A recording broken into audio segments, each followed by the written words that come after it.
Streekomroep RTV NOF holt een iependij, staat al 11 achter de Skelmenschenkoe.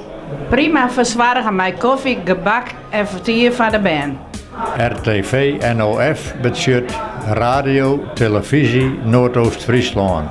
Het is de streekomroep voor de gemeenten Dongerediel, Kalmerloon en Dantemediel. Streekomroep RTV NOF is verrassend dichtbij. Daar we de radioprogramma's maken over het nieuws, het ljouwen en de sport. Ik verschijnen de videoreportages online op de televisie. Daarnaast zit er een website en kabelkranten met al het nieuws uit de regio. Streekomroep RTV NOF is te volgen via Facebook, Twitter en Instagram. 2 keer in het jaar wordt vergeest in de tijdschrift uiteen. De verspreid wordt in de hele regio. Grote evenementen, zoals de Admiraliteitsdagen, worden streekgericht op radio en televisie uitgestuurd. 28 jaar geleden begon de streekomroep RTV NOF als lokale omroep Noordoost-Friesland, beter bekend als de LONAF. Het eerste radioprogramma wordt in 1984 uitgestuurd.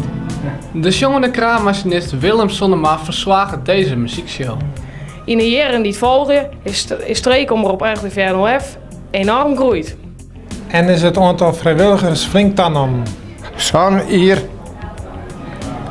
Lien is de studio aan de verhangde stationsretten in de Westereen in gebruik genomen.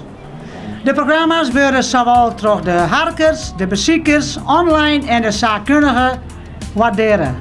Het levert tal van onderscheidings- en awards op. De OLON, dat is de organisatie van lokale omroepen in Nederland, waarderen 2 keer een productie van streekomroep RTV NOF als beste productie van alle lokale omroepen in Nederland.